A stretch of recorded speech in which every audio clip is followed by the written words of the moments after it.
Hi, welcome to the Big Bear Homestead. And today we're hanging out with Single Dad Homesteading, brought to you from Georgia.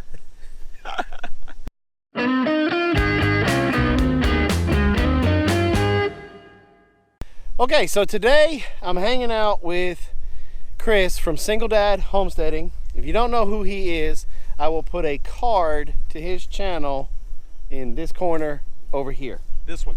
This one. Wait a minute, this one. This one. This one. This one. Because the Huya goes there. Yeah, it'll go over around that. Yeah. And so I took Chris out on a tour of our homestead, and one of the great things when you have somebody come visit your homestead, always take them out on a tour and don't talk. Just let them talk. You will be amazed at what knowledge you will gain just by having a different set of eyes come walk around your homestead. For example, we're getting ready to go check it out. We talked about it last night on his live stream. We think I have elderberries on my homestead I didn't even know about. Growing right on the creek. Growing right along the creek. So we're gonna walk on over there. We're gonna show you guys and double check us. If they are elderberries, let us know in the comments below. We'll see you over there. Now, one of the things that I knew I had on my homestead growing wild that I think he's a little jelly of I am. is all of this wild fennel. I had to do a Ben sword. Ben sword? Yeah, little Ben dinosaur eating the fennel throughout the wild fennel patch. There you go. So Ben, we love you. Jess, Maya, make sure he watches that. And so I think he's going to take some back with him, so that way that'd be awesome. he can start to grow some, and he can use some in his sausage making when he goes to make sausage, whether it's deer sausage, pork sausage. Absolutely. Beaver sausage. He has a little bit, like 21 acres full of fennel. I mean, we could do a crop and sell it for cash crop. Micro farming fennel.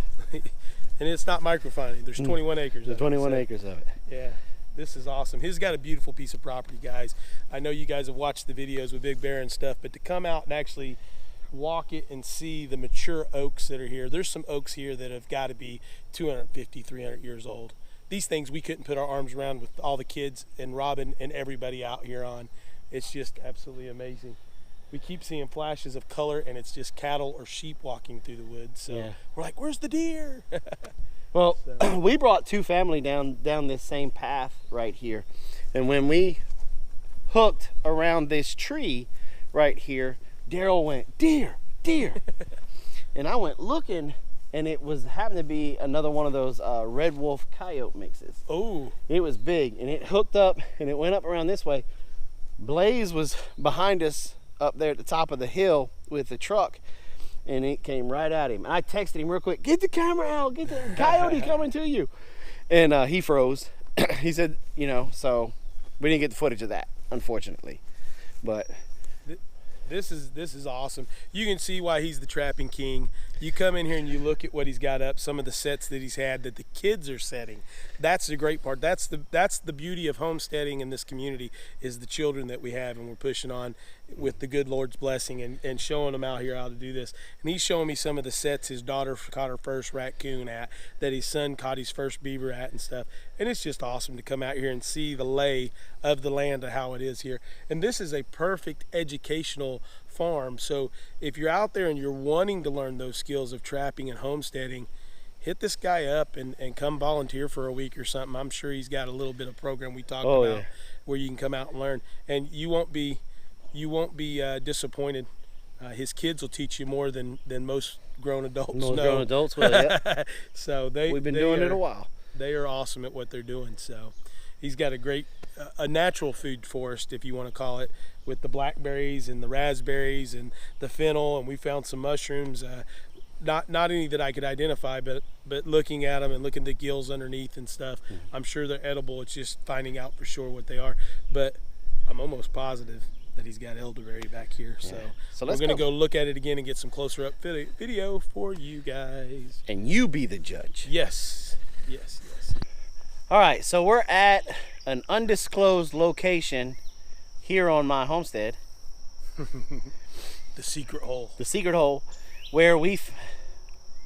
is it a secret now that you know? Is it still considered It's a still secret? a secret because I'm not going to tell anybody, hey, it's at this coordinate. No. Is it Single Dad Homestead? Hey. But right here behind us, and there's some over there, and there's some over there, are what we think is elderberry. Okay, right about now you guys are taking a look at the B-roll of the flower, the leaves, and the stem. I need all my elderberry experts, whether you guys come from Single Dad Homestead or you coming from us. Look, there's a whole tree right there. Yeah, they're all the way through here. Let us know if we're correct, because everything that we pull up, whether it's Google or in our books, it's all saying that it's elderberry. Now we're asking from you guys that have the experience to let us know if we are correct or if we eat the berries, we're gonna die. So we're gonna give a call out to Super-Sod Homestead, Amy and Brett. You guys are into this? Triple H Farm. It's Triple H Homestead. Trip H. Trip H. You guys are the experts on this. So all of you guys watching this, go hit them up on a video and tell them to come over here and check this out and tell us if we're right or wrong.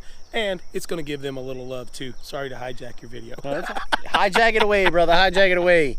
Hijack away. But good channels as well, but they are a wealth of knowledge when it comes to that, both of those channels. So yep. I think they'll be the two that can say yay or nay. Yeah. We got good pictures today. Yeah, the B-roll will be really good because we got to pull down close-ups on them. Yesterday we came out and tried to get some footage, and we were on the other side of the creek and really couldn't. These short little arms, these T-Rex arms, could not reach over. Now look, I didn't bust him in the mouth. That's not a split lip. He was over here eating all my wild blackberries. Yes, I was. In this natural food forest.